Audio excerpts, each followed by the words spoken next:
No two parts alike in the steel that I fold. 10,000 unique pieces, story untold. Not a box, not a masculine frame in the sky. Just a hybrid twist where the clouds come to die. Where the clouds come to die. Spider walk spiral, the steps are 1,000. Transparent floor while the spirit is rousing. No repetition, I'm breaking the mold. Architect vision, pure liquid and gold. Little waist bending, but I'm standing my ground. 600 meters of the silence and sound. Bubble tram rolling on the tilt in the track. Sky drop from the summit, never looking back. Shallow man yow, catch the breath in the night. Catch the glow of the note. Catch the reload. Catch the rhythm of light. Hey yo, that's what's up. Yo, they call this body the slim waist. Standing 600 meters above the third largest city, it feels like the edge of the world. This is Guangzhou. To the world, it's the global engine of import and export, and the birthplace of Cantonese soul food. But to those of us standing here on top of the highest point in the city, it's a choice between two completely different worlds. Most people make a critical mistake when they visit the Canton Tower. They spend $50 on a ticket, wait 2 hours online, and realize they picked the wrong version of the experience. The other day, this whole place was so craziness, and now it's still busy, but not that crazy busy before. See, timing matters, man. Yeah, last was crazy. Today is okay, currently. Today's no, it's a regular day. In China. Today, we're testing the extremes, the peaceful, panoramic bubble tram versus the heart-stopping skydrop. But more importantly, we're settling the ultimate debate.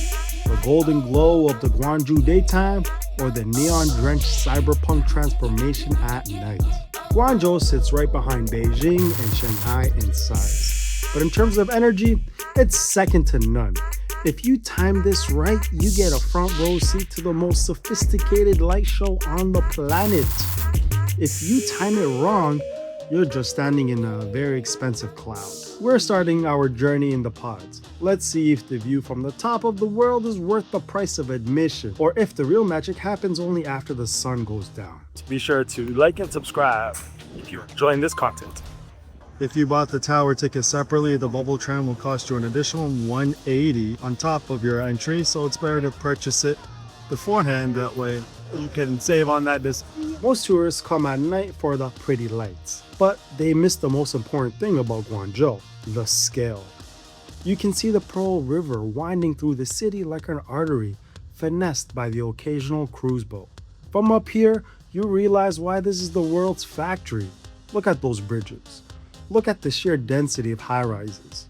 In the daytime, you can actually see the old Guangzhou, meaning the new Jiangxi New Town. The bubble tram, it's a 360-degree observation deck on rails. That's right, a horizontal Ferris wheel.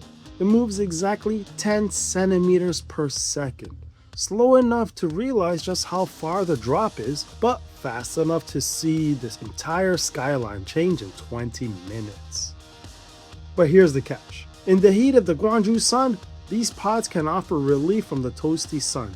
I don't know if you can see that line, but it's about 20-minute wait in the sun, so make sure to grab your water, sunglasses, umbrella, wherever you need to stay cool in this heat, because it is very hot. Pro tip, if you're coming in the afternoon, check the humidity levels.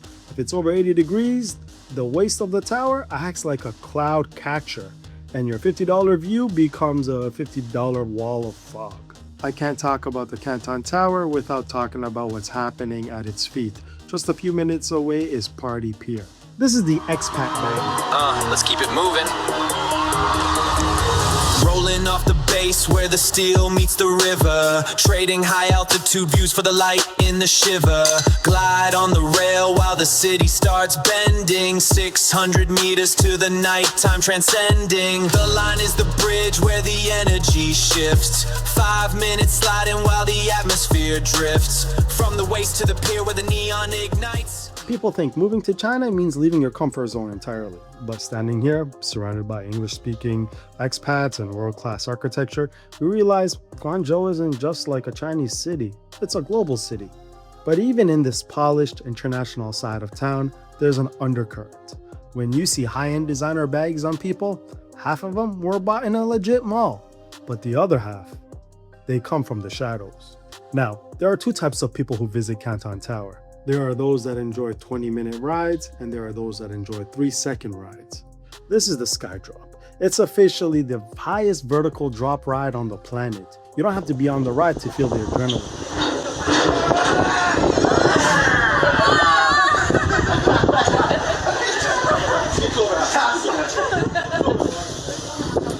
The sun is finally dropping below the horizon. This is the moment Guangzhou stops being a trade hub and starts looking like a scene from a movie. If you visit at night, you lose the depth of the city, but you gain the spectacle. The tower itself becomes a 600-meter tall glow stick. Night is for the influencers. Day is for the explorers. But there is a golden hour that 90% of people miss because they're too busy standing in the ticket line down at the bottom. I hope they can catch some drone shows while they wait. So, what's the play? If you want the best of both worlds, you need to buy your ticket for exactly 45 minutes before sunset. You'll get the clarity of the panoramic view, the adrenaline of the skydrop, while you can still see the ground, and the transition into that neon cyberpunk madness. Guangzhou is a must-visit city in China, because from up here, it feels like a league of its own. It's a city built on work hard, play hard, and being the best in the world at what they do, made in China. But here's the thing about luxury in Guangzhou. Looking at the skyline is one thing, but wearing it is another. While everyone up here is looking at the tower, there's a hidden world just a few miles away in the back alleys of a wholesale districts. I'm talking about Kinbo's secrets, the one-to-one super A luxury products that are so perfect they're exported to boutiques in Paris and New York without anyone ever knowing. You've seen the highest point in the city. I'm going to show you the deepest secret of the Guangzhou market. Because in our next video, we're going inside hidden showrooms to see if a $200 fake can actually beat the $25,000 original. Trust me, you aren't ready for what we found inside the Kinbo vaults. Yeah, cheesy nights, you know the vibe. Let's go! The secret is out. We're spilling the tea. Be sure to join us as we uncover parts the other guys skip. Smash those buttons, and we'll see you right here.